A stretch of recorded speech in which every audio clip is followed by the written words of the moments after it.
tardes, queridos estudiantes de 11º grado, familiares y docentes que nos acompañan en esta presentación.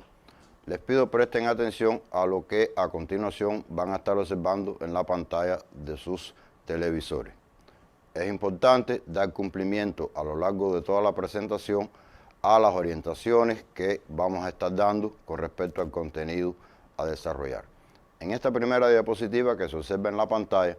hay una orientación destinada a que se van a estar trabajando 8 clases, debido a que esta semana correspondían 4 y la semana próxima corresponden 4 más, pero la asignatura la semana próxima no sale, por tanto es necesario en esta presentación barrer el contenido correspondiente a las 2 semanas. Además, van a tener la posibilidad de observar en las demás diapositivas un grupo de ejercicios que es importante resolver desde la casa y algunas otras orientaciones relacionadas con la asignatura.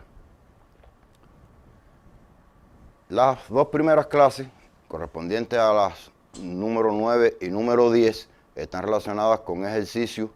que tienen que ver con la ecuación de estado del gas ideal y con gráficas en los planos termodinámicos, presión-volumen, volumen-temperatura y presión-temperatura. Algo importante es que estos ejercicios todos corresponden al libro de texto, por tanto los estudiantes tienen la posibilidad de consultar el libro y observar los ejercicios que nosotros vamos a proponer para estas 2 clases. Primeramente, algo importante es que los estudiantes a la hora de resolver los ejercicios van a estar encaminados fundamentalmente en aquellos ejercicios donde hay que convertir unidades de temperatura de la escala Celsius a la escala absoluta y además después aplicar la ecuación de estado del gas ideal, donde a partir de la ecuación de estado despejaremos algunos de los parámetros que la componen, sobre fundamentalmente presión, volumen o la temperatura. Igualmente vamos a resolver ejercicios a partir de gráficas. Gráficas que verán que en el libro de texto no aparecen, por tanto será una nueva forma de presentar el contenido correspondiente a los procesos que transcurren a presión, volumen y temperatura constante. Para la clase número 9 estamos proponiendo ejercicios propuestos que son el 6, el 8, el 10, el 15, el 18, el 20 y 21, que aparecen en las páginas 40 y 41 del libro de texto. Para la segunda clase, que correspondería a la clase número 10, estamos proponiendo los ejercicios 31, 32, 33 y 35 de las páginas 42 y 43. En el caso de los ejercicios de la clase número 10, todos están relacionados con gráficas, por tanto se cumplen los objetivos que nos hemos propuesto en estas 2 clases, es decir, trabajar con ejercicios de la ecuación de estado y ejercicios donde se analicen también los procesos desde el punto de vista gráfico. A continuación, reitero, vamos a presentar algunas gráficas que no aparecen usualmente en el libro de texto. Siempre en el lado izquierdo van a ver las gráficas que usualmente aparecen en el libro y a la derecha una nueva forma de presentación del mismo proceso, pero en otro tipo de plano. Aunque en el caso del proceso que estamos mostrando ahora en pantalla, que es el proceso isotérmico, observen que en la gráfica a la izquierda aparecen 2 isotermas, que son las curvas que describen el comportamiento de la temperatura en el plano presión-volumen. Y a la derecha aparece el mismo proceso, pero representado en los planos volumen-temperatura y presión-temperatura. Usualmente no es la forma más común de ver la imagen que está a la derecha en este tipo de proceso. En la gráfica que les muestro a continuación, correspondiente a un proceso isobárico, es decir, los procesos que ocurren a presión constante, observen que hacia la izquierda ocurre algo similar. La gráfica correspondiente al volumen-temperatura, observen que aparecen 2 rectas, una en azul, otra en rojo, que sí que describen 2 procesos isobáricos en los cuales la presión es diferente. Y en la gráfica a la derecha aparece el plano presión-volumen, donde la presión como magnitud que permanece constante es una recta que siempre es perpendicular al eje de las presiones y paralela al eje de los volúmenes. En la tercera gráfica corresponde a los procesos isocóricos o procesos que transcurren a volumen constante. Ocurre igualmente. Observen que el plano que está a la izquierda es un plano presión-temperatura y las rectas roja y azul corresponden entonces a dos procesos isocóricos en los cuales los volúmenes son diferentes. En el plano que está a la derecha se corresponden a dos procesos isocóricos en los cuales evidentemente, dado que los valores correspondientes a cada uno de ellos es diferente, significa entonces que los volúmenes también a que están sometidos ambos procesos son diferentes. En la clase número 11, que tiene por título Introducción a la termodinámica y que corresponde al epígrafe 3.1 del libro de texto y comienza en la página 46, tenemos también lo correspondiente a equilibrio termodinámico, que aparece también en la propia página 46 y corresponde al epígrafe 3.2, y procesos reversibles e irreversibles, que corresponde al epígrafe 3.3 del libro de texto en las páginas 47 y 48. Algo importante en esta clase que vamos a mostrar ahora es que, independientemente de los conceptos que se manejan en la clase, aparece algo que en el libro de texto no aparece reflejado y que mostramos en la diapositiva que mostramos a continuación. Es decir, la termodinámica como ciencia se encarga del estudio de los fenómenos térmicos desde el punto de vista macroscópico, es decir, sin entrar en la parte atómico-molecular de la sustancia. Y para ello emplea dos conceptos fundamentales, que son el concepto de sistema termodinámico y proceso termodinámico. A continuación, es decir, debajo, aparece también la definición de cada uno de estos conceptos que se introducen en la definición de la termodinámica como ciencia, y el sistema termodinámico es un conjunto de cuerpos que se aíslan para estudiarlo, pero están separados, es decir, aislados del medio exterior. Y un proceso termodinámico es cualquier variación que experimente cualquiera de los parámetros que definen el estado termodinámico de un sistema y ocurren siempre dentro del sistema termodinámico. Aquí es importante, y es lo que estamos mostrando en la diapositiva, es el concepto de procesos cuasiestáticos. Los procesos cuasiestáticos, como bien dice la palabra, cuasi significa casi, y estático que se mantiene en reposo. Es decir, las variaciones que ocurren en un sistema sometido a un proceso cuasiestático son tan lentas que prácticamente de un estado a otro, las variaciones que experimentan los parámetros termodinámicos que definen el sistema son insignificantes. Por tanto, permite que regresar de un estado a otro sin que se alteren las condiciones que rodean al sistema que estamos en estudio. Para esta clase número 11 estamos proponiendo como estudio individual las tareas 1, 2, 3 y 4 que aparecen en las páginas 47 y 48 del libro de texto. En la clase número 12, el asunto es el trabajo en la termodinámica, que aparece en el epígrafe 3.4 en la página 48 y 49 del libro de texto, y la equivalencia entre la cantidad de calor y el trabajo mecánico, que es el epígrafe 3.5 del libro, que aparece en las páginas 50 y 51. Es importante, en el caso de esta clase, que vamos a arribar a una ecuación en la que aparece que el trabajo, que recordemos que ya desde 10º grado lo trabajamos, es una magnitud física escalar, por tanto se define solamente por el módulo y por supuesto tiene además las unidades en que se expresa la magnitud. Para el caso de la termodinámica, el trabajo va a ser igual al producto de la presión por la variación que experimente el volumen. Siempre volumen final menos volumen inicial, es decir, dónde termina el proceso y dónde comenzó el proceso. Y esa es la expresión que, bueno, aparece a la izquierda, en el borde superior izquierdo de la diapositiva. Ahora, ocurre que en función de cuál sea mayor o cuál sea menor, es decir, si el volumen final o volumen 2 es mayor que el volumen inicial, por tanto la diferencia sería mayor que 0, entonces el trabajo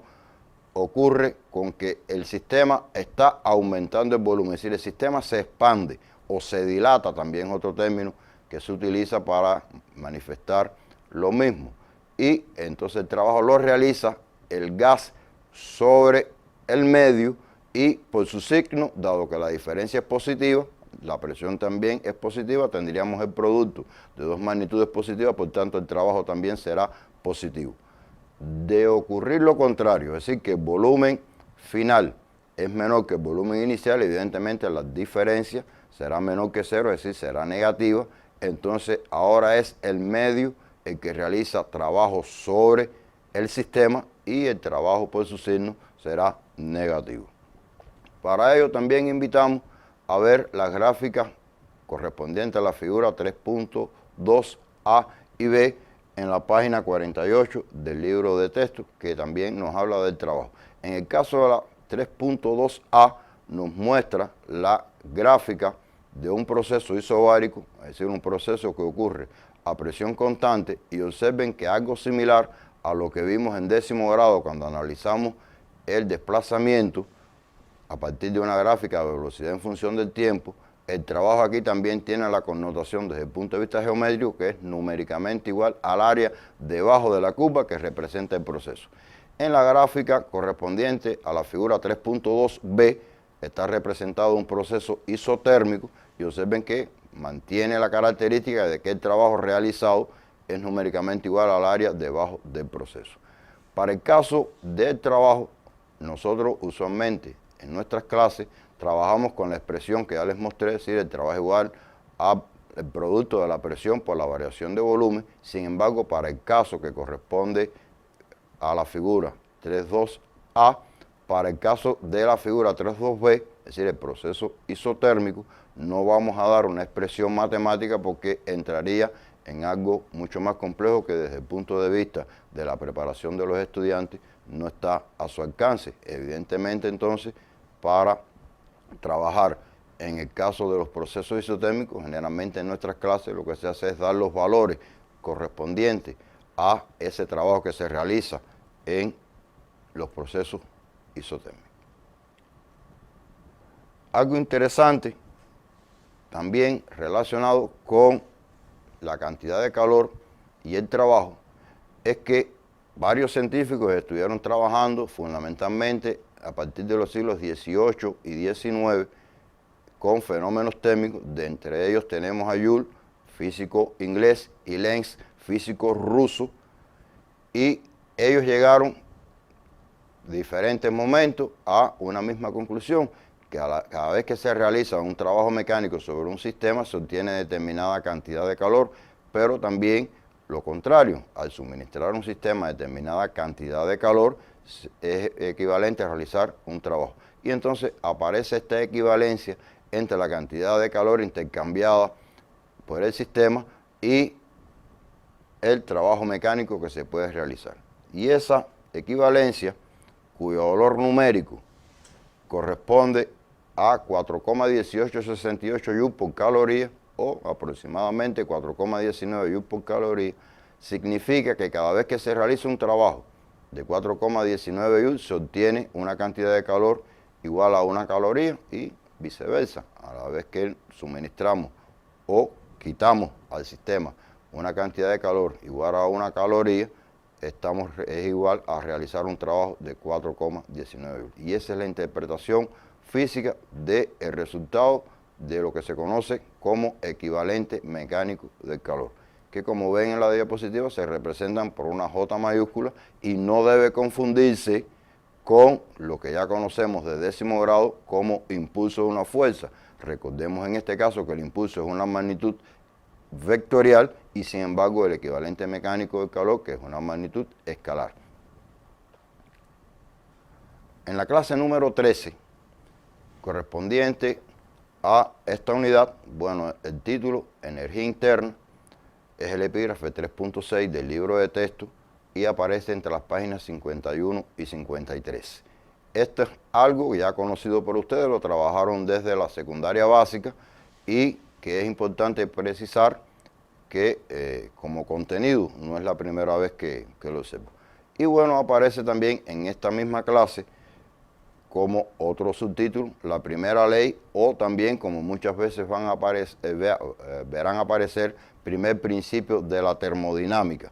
que es el epígrafe 3.7 que aparece entre las páginas 53 y 55 del libro de texto. Es importante precisar que para el caso de la energía interna de un cuerpo, y dado que nuestro sistema de estudio en la unidad es el gas ideal, es una magnitud que depende de dos parámetros, que son el volumen y la temperatura. Aunque, con más exactitud,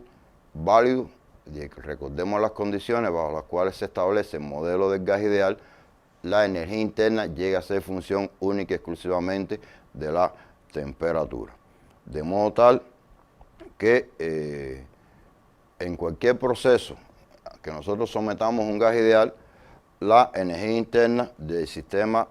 aislado térmicamente permanece constante. Es decir, nos quedaría la expresión que aparece delta U, que sería la variación de la energía interna igual a la diferencia en la energía interna en dos estados, va a ser una magnitud constante. Ahora, algo interesante, y es que la energía interna como magnitud física por sí sola no define nada para un sistema termodinámico. Siendo lo más interesante entonces, ¿qué ocurre justamente con la variación de esa energía interna? Y tenemos en un recuadro la expresión matemática que nos permite determinar cuál es la variación de energía interna que experimenta un sistema. Observen que esa variación viene dada porque delta U, que es la variación de energía interna, igual a 3 medios de N, que ya conocemos que es la cantidad de sustancia, por la constante universal R de los gases, por la variación que experimenta la temperatura en el cambio, en el proceso por el que transcurre el gas. Algo importante es que conocemos que la temperatura depende del estado, es decir, la posición, el lugar en el cual comienza un proceso de cambio y en cuál termina. Evidentemente, entonces, la variación de energía interna, dado que es directamente proporcional a la variación de la temperatura, queda ligada de este modo así, es decir, viene a ser la variación de energía interna también una función de estado, es decir, depende de los estados iniciales y finales por los que transita el sistema, sin importar cuál sea el camino, cuál sea la trayectoria, cuál sea el proceso mediante el cual se fue desde el estado inicial hasta el estado final. Y algo importante es que para un sistema no aislado térmicamente, y fíjense que hacemos referencia no aislado térmicamente, es decir, que puede tener intercambio con el ambiente que rodea al sistema, porque de estar aislado térmicamente, evidentemente, no habría transferencia de energía, sobre todo en forma de calor, entre el sistema y el ambiente. La variación de energía interna es igual a la suma de la cantidad de calor suministrada al sistema y el trabajo de las fuerzas externas. Y hablamos de fuerzas internas porque en el caso de las fuerzas internas ya nosotros conocemos desde décimo grado que el trabajo de las fuerzas internas no interviene para nada. Además, tenemos que el volumen que ocupa las moléculas que componen el gas es tan pequeño que prácticamente no ejercería acción ninguna. Y entonces podemos llegar por este camino a lo que se conoce como primer principio o primera ley de la termodinámica. Expresa que la cantidad de calor que se intercambia, ya puede ser que se le suministre al sistema o que el sistema se lo cede al ambiente, va a ser igual al trabajo mecánico realizado durante el cambio que puede experimentar el sistema y la variación de energía interna, que recordamos de nuevamente que es una función de estado. Y entonces es uno de los enunciados que tiene esta primera ley o primer principio de la termodinámica, es decir, el calor intercambiado igual a el trabajo realizado más la variación de energía interna. En algunos textos, incluido el que ustedes tienen en sus manos, aparece de otro modo, aparece como que la variación de la energía interna va a ser igual al calor intercambiado menos el trabajo realizado. Cualquiera sea la forma en que se presente, sigue diciendo lo mismo. Algo importante de este primer principio o primera ley de la termodinámica, que es una manifestación de la ley más general que conocemos en la naturaleza, que es la ley de conservación de la energía. Observen que aparecen parámetros relacionados con los fenómenos térmicos como la cantidad de calor y la energía interna, pero aparecen también términos correspondientes a la mecánica, como es el caso del trabajo mecánico, y expresa entonces la relación que existe entre fenómenos térmicos y fenómenos mecánicos, y esa sería una de las importancias que tiene también el primer principio de la termodinámica. Permite relacionar fenómenos térmicos, reitero, cantidad de calor y variación de energía interna, con fenómenos mecánicos como es el trabajo. En la clase número 14, el asunto correspondiente a ella es cantidad de calor a presión constante y volumen constante, calor específico molar a presión y volumen constante. Esta clase se puede desarrollar desde el punto de vista haciendo uso de las tareas generales, de los ejemplos resueltos que aparecen en el libro de texto 1, 2 y 3 en las páginas 55 y 59, donde se explica cómo obtener cada uno de estas cantidades de calor para estos procesos a presión y volumen constante. En la diapositiva que mostramos a continuación, observemos que aparece denotada con la letra Q sub P, sería la cantidad de calor que se intercambia en los procesos a presión constante. Va a ser igual a N C sub P por la variación de temperatura. Y esta es la expresión que nos permite calcular el calor intercambiado en un proceso que transcurre a presión constante, donde C sub P, que es el llamado calor específico a presión constante, es igual a 5 medios de R, donde R es la conocida constante universal de los gases. Para la otra expresión que aparece, que sería correspondiente a los procesos que transcurren a volumen constante, la denotamos con Q sub V, va a ser igual a N C sub V por la variación de temperatura, donde C sub V, que sería el calor específico a volumen constante, va a ser igual a 3 medios de R, y sigue siendo R la constante universal de los gases. Si comparamos ambas expresiones, nos daremos cuenta que la diferencia esencial está en que para el caso de los procesos correspondientes a procesos isobáricos, es igual a 5 medios de R C sub P, y para los procesos que transcurren a volumen constante es 3 medios de R. Será una diferencia en cuanto a los valores de C sub P y C sub V. Evidentemente, C sub P es mayor que C sub V. La clase número 15 es una clase correspondiente a ejercicios. Y entonces estamos proponiendo para esta clase resolver tareas generales del capítulo, y las tareas generales que estamos proponiendo son las tareas 2, 4, 7, 8, 9, 10, 16, 20 y 21, que están comprendidos entre las páginas 69 y 70 del libro de texto. Hacemos la salvedad que en el caso de la tarea número 7, se cambia el proceso para isocórico, quedando entonces, sustituyendo ahí, que aparece en el libro de texto isotérmicamente, debe quedar, es decir, sustituir isotérmicamente por isocóricamente, y se mantiene el resto de los elementos que aparecen en esa tarea número 7. En la clase número 16,